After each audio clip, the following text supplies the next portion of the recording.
I'm holding court, you standing trial. Why ain't I see you round? We got off to a rocky start. We gonna address the big elephant in the room. Yeah. So I'll start by saying I apologize to you. So for the people watching, we got off to a rocky start because everybody knows I had Crip Mac on the show twice. Yeah. So we were having a conversation in the first interview where Crip Mac, what were we talking about? How did we get started talking about it was a conversation about the 5, like his lingo. Right. Yeah. We were talking about his lingo. Exactly. And so he brought up, I think maybe producer Ken brought up Watts homie Quan, excuse me, and the little homie Xavier. Yeah. And Crip Mac, he said some disparaging things about you and Xavier, And so it was a little soundbite. It wasn't, he didn't go on a real big tirade, but he thought that what y'all did, y'all content was mocking gangbanging. Right. And so now this was early on, with the podcast. Yeah. I'm learning this whole space, right? I'm learning thumbnails, captions, whatnot, right? Yeah. Now, I already had been a fan of you. I was already in the know of who you were. So yeah, we watched them. Yeah. In between episodes, exactly. Like, oh, you see this shit? Exactly. Appreciate that. So my ass, I clip out the shit, and I'd use that as a soundbite. I say, hey, this is what it was. Now, I forgot how I worded it. I think I put on there, Crip Mac, feels like Watts homie Quan. I forgot how it was, and I tagged you in it. Yeah. And you had some choice words for me. Yeah.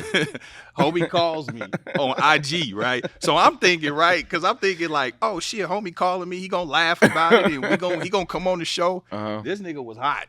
Respectfully still though, still respectful, but you have felt some type of way about basically us using your name and somewhat feeling like it was clickbait, and also that he disrespected you.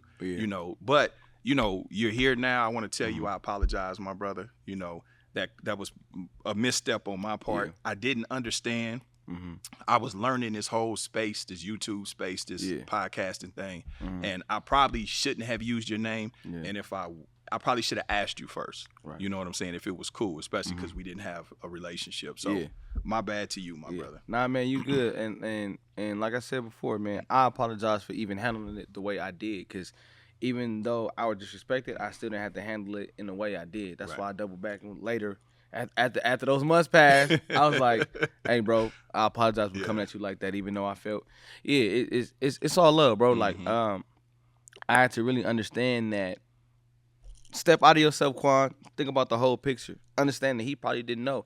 He probably didn't mean for that. So I had to, look at it from a different perspective and just be a bigger man. Like, you know what, man, I apologize too. Yeah, it was absolutely no ill intent, no malice or nothing like that. Actually, that's why I tagged you in it, because I figured, you laugh at it like, woo, woo, you know what I'm saying? Yeah. And maybe come on the show to have a rebuttal. Yeah. But again, not understanding the real life street politics and the shit in behind it, I was so not in the know. You know what I'm saying? So, but I'm glad. And so I got to tell the whole story too. It was funny. Okay. Niggas stayed mad at me for about 6 months.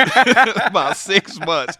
So that happened, right? So about 3 months, 4 months after that, I said, man, let me circle back around and watch homie, see what he say. I hit the nigga. The nigga was like, nah, I'm good. Be blessed though. You know what I'm saying? I was like, okay, nigga still mad, but it's all good. He talked about it. He came in to talk about it. I did. I said, yeah, man, why homie Quan still mad at me? Like, you know what I'm saying? I wasn't trying to trip. I didn't mean nothing by it. You know what I mean? Yeah. So, but it's all good. We here now, and I appreciate you. You know what I mean? Nah, man, I knew it would happen because we know some mutual people, and I've heard nothing but good things about you as a person, as the man that you are. You know what I mean? So that says a lot about your character, and more importantly, you being talented, you have integrity is what I'm seeing and learning. Yeah. So I appreciate you for that. No, all love, man. All love, man. That's how I operate. That's why I ain't gonna lie, certain things bother me more than it should, because I be on cool shit all the time. So like when I feel like I'm disrespected, I'm like, what? How, bro? Yeah. Like, so yeah, man. And that's the beautiful thing about living. You live life long enough to teach you how to live. Once I got into this podcast space, I had a few people do it to me.